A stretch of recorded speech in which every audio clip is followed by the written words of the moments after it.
Good morning students, आपका स्वागत है हमारे YouTube channel pathfinder classes Chhapra में। जिन लोगों ने अभी तक इस चैनल को सब्सक्राइब नहीं किया है, चैनल को सब्सक्राइब करें, बेल आइकन दबाएं ताकि हमारे वीडियोस के अपडेट्स आपको समय समय पे मिलते रहें।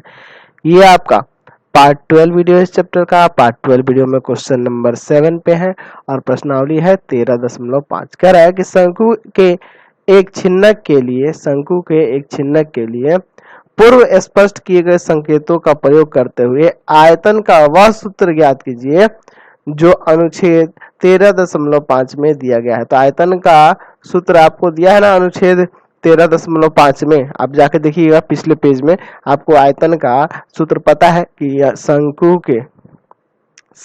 के छिन्नक का आयतन शंकु के छिन्नक का आयतन क्या होता है?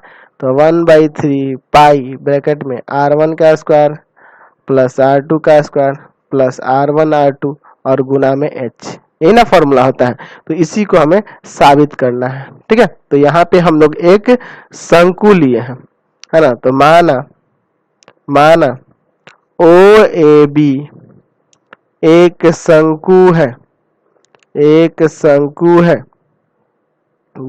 शंकु है जिसके आधार की त्रिज्या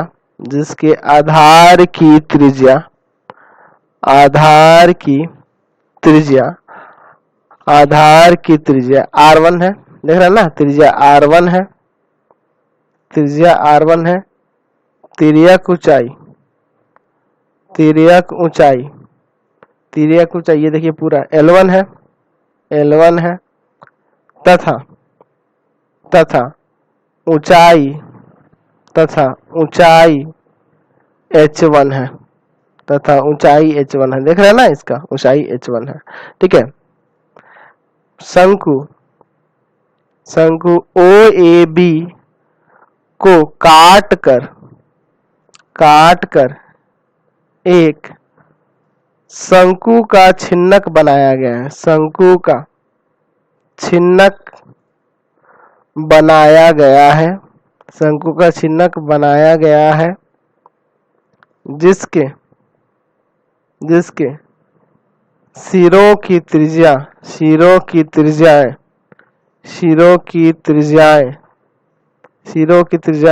r1 तथा r2 है। ऊंचाई h और तिर्यक ऊंचाई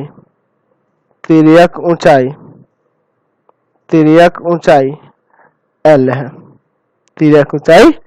है। समझ गए? तो इतना कुछ हमारे फिगर में दर्शाया गया है। अब चलिए देखते हैं इसको। जैसे कि पिछले क्वेश्चन में देखे ना, सेम वही काम करना है। यहाँ पे पहले समरूप करना है। ये देखिए, तो ये QR यहाँ समांतर होगा ना PB के, QR समांतर होगा PB के। अब क्यों होगा? क्योंकि ये जो समतल यहाँ से गुजरा होगा, काटा गया होगा, तो वो इसके आधार के समांतर रखा जाता है, यानी कि इसकी ये दोनों एक दूसरे के समांतर हो जाएंगे। अच्छा, समांतर हो जाएंगे तो अब देखिए त्रिभुज OQR तथा त्रिभुज OPB में, ठीक है। इस त्रिभुज में देखिए, इस पूरे बड़े वाले त्रिभुज में देखिए। चलिए, तो इस त्रिभुज में देखिए यह वाला कोण इस कोण के बराबर हो जाएगा, यानी कि एंगल OQR बराबर में एंगल OPB, ठीक है। कैसे? तो संगत कोण का युग्म है, इसलिए बराबर है संगत कोण से। अच्छा, दूसरा एंगल ORQ बराबर में हो जाएगा एंगल OBP, ये भी क्या हो जाएगा? तो ये भी आपका संगत कोण का ही युग्म है, इसलिए ऐसा हो रहा है। यानी त्रिभुज समरूप हो जाएगा, त्रिभुज OQR समरूप हो जाएगा त्रिभुज OPB के एंगल समरूपता से, ठीक है। तो जब ये समरूप हो गया तो आप पढ़े हुए हैं कि दो समरूप त्रिभुजों के संगत भुजाओं का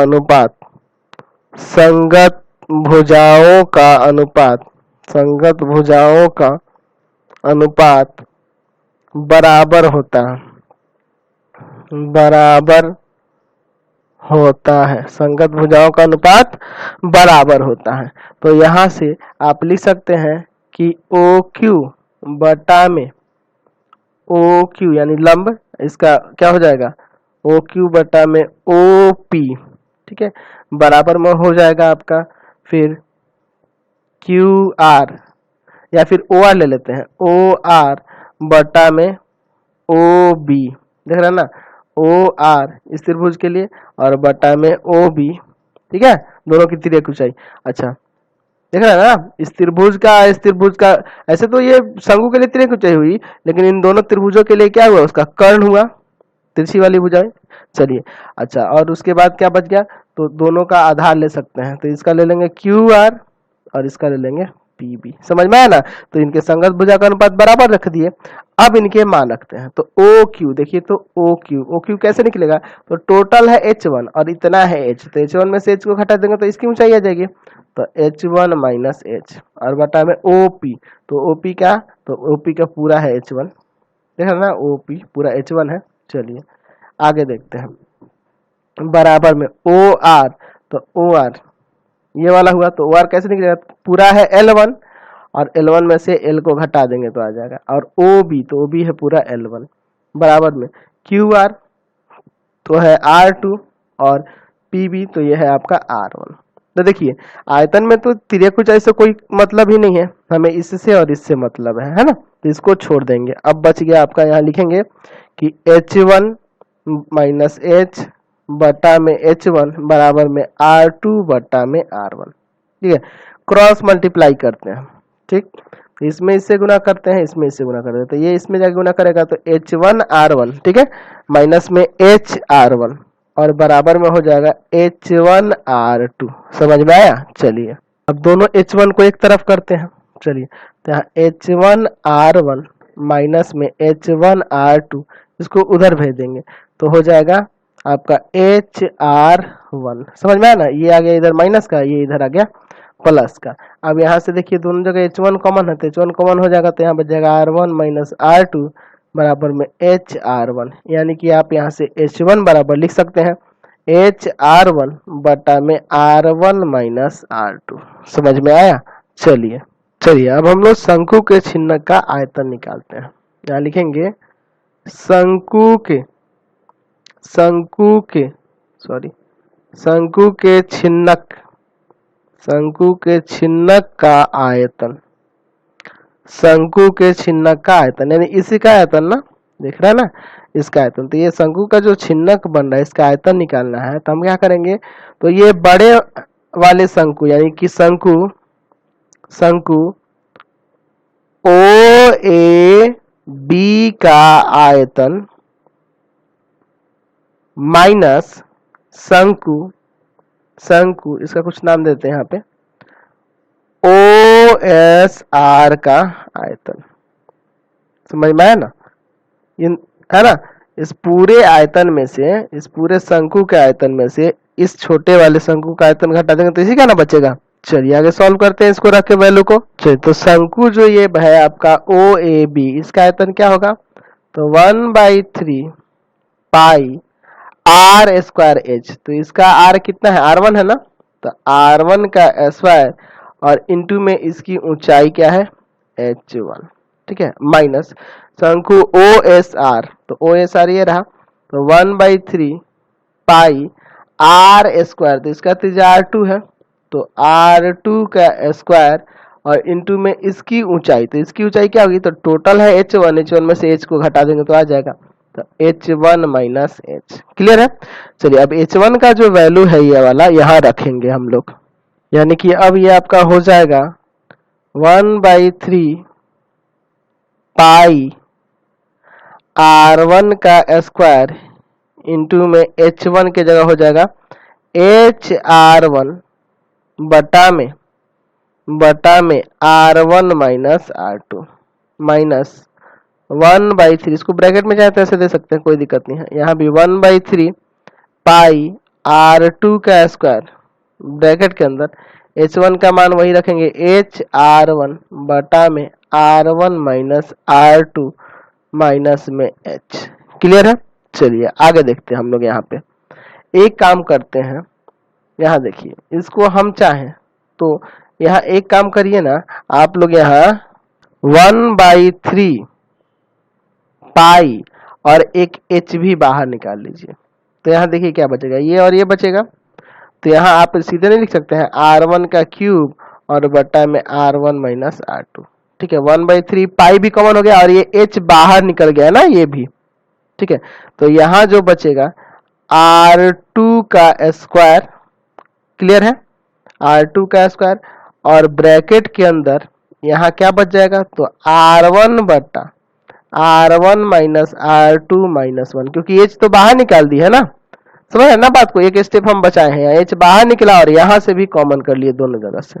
चलिए 1/3 या माइनस है बीच में, पाई h ब्रैकेट में r1 का क्यूब बटा में r1 minus r2 minus r2 का स्क्वायर, ब्रैकेट के अंदर यहाँ एलसीएम लेते हैं r1 माइनस r2, यहाँ r1 माइनस है तो ये जाके ऊपर इंटू का साइन बदलेगा r1 प्लस r2।